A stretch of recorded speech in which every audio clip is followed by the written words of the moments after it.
This is more than legacy. This is a source of inspiration, sharing the journey of discovery. PSN College of Engineering and Technology. சென்னையில் நடைபெற்று வரும் மழைநீர் வடிகால்களை தூர்வாரும் பணிகளை வரும் September மாதத்திற்குள் முடிக்க திட்டமிட்டுள்ளதாக தலைமைச் செயலாளர் சிவ்தாஸ் மீனா தெரிவித்திருக்கிறார்.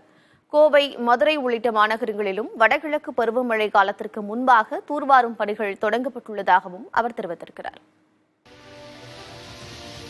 சென்னையில் ஒவ்வொரு பருவமழையின் போதும் வெள்ள பாதிப்புகள் தவிர்க்க முடியாததாக இருந்து வருகிறது. இந்த நிலையில் பருவமழைக்கு முன்னதாக மழைநீர் வடிகால்களை தூர்வாரும் பணிகளை சென்னை மாநகராட்சி தொடங்கியுள்ளது. இதற்காக ஒவ்வொரு மண்டலத்திற்கும் தலா 50 லட்சம் ரூபாய் என மொத்தம் 7 கோடியே 50 லட்சம் ரூபாய் ஒதுக்கப்பட்டு பணிகள் நடைபெற்று வருகின்றன. இந்த பணிகளை தமிழக தலைமைச் செயலர் சிவ்தாஸ் மீனா, சென்னை மாநகராட்சி ஆணையர் ராதாகிருஷ்ணன் ஆகியோர் நேரில் ஆய்வு செய்தனர். கோடம்பாக்கம், ஆலந்தூர் ஆகிய மண்டலங்களில் மேற்கொள்ளப்பட்டு வரும் ஒருங்கிணைந்த மழைநீர் வடிகால் அமைக்கும் பணிகளையும் அதிகாரிகளுடன் சென்று தலைமைச் செயலர் பார்வையிட்டார். இயற்கையான திடீர்னு மழை வந்துருச்சுன்னா ஒன்றும் இஷ்யூ இருக்கக்கூடாது. ஸோ அந்த ஆய்வு பண்றோம். அதே மாதிரி இங்க சென்னைக்கு மட்டும் இல்லாம மற்ற நகரங்கள்ல இந்த கோயம்புத்தூர், மதுரை போன்ற மாநகரத்திலும் நம்ம இந்த சீசன்ல இப்போ டீசில்டிங் ஒர்க் ஆரம்பிச்சிருக்கோம். ஏன்னா அந்த நம்ம வழக்கமா நமக்கு வடகிழக்கு பருவமழையில மழை பெய்யும் ரொம்ப ஜாஸ்தி. ஆனால் இந்த தென்மேற்கு பருவமழையில நல்ல மழை சில சமயத்துல பெய்யறதுக்கு வாய்ப்பு இருக்கு. இப்போ கூட பாத்தீங்களா சில இடங்கள்ல ஸ்டேட்ல ஒரு 15 சென்டிமீட்டர் 16 சென்டிமீட்டர் மழை பெஞ்சிருக்கு. ஸோ இந்த மாதிரி திடீர்னு நமக்கு ஹெவி ரெயின் இருந்தா இந்த இஷ்யூஸ் இருக்கக்கூடாது. அதுக்கு முன்னெச்சரிக்கையாக டீசில்டிங் ஒர்க் பண்ணிட்டு இருக்கோம்.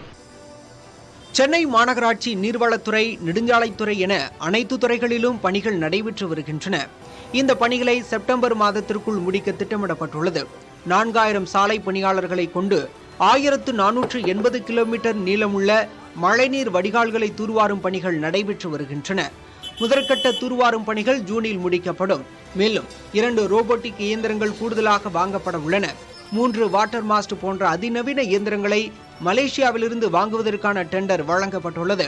அடையாறு, கூவம், பக்கிங்ஹாம் கால்வாய் உள்ளிட்ட நீர்நிலைகள் ஆக்கிரமிப்பில் சிக்கியுள்ளதால் அதனை அகற்றும் நடவடிக்கைகளையும் சென்னை மாநகராட்சி எடுத்துள்ளது.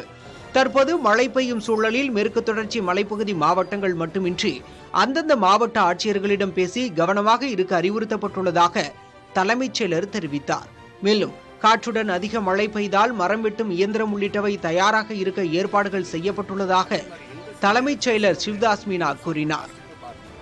தென்மேற்கு பருவமழையை எதிர்கொள்ளும் வகையில் தமிழக அரசும் சென்னை மாநகராட்சியும் சென்னைக்கு உட்பட்ட பகுதியில் நடைபெற்று வரும் மழைநீர் வடிகால் பணிகள் மற்றும் கால்வாய்களை தூர்வாரும் பணிகளை தீவிரப்படுத்தி இருக்கிறது. இதனின் முதல்கட்ட பணிகள் வருகிற ஜூன் 30க்குள் நிறைவடையும் என எதிர்பார்க்கப்படுகிறது.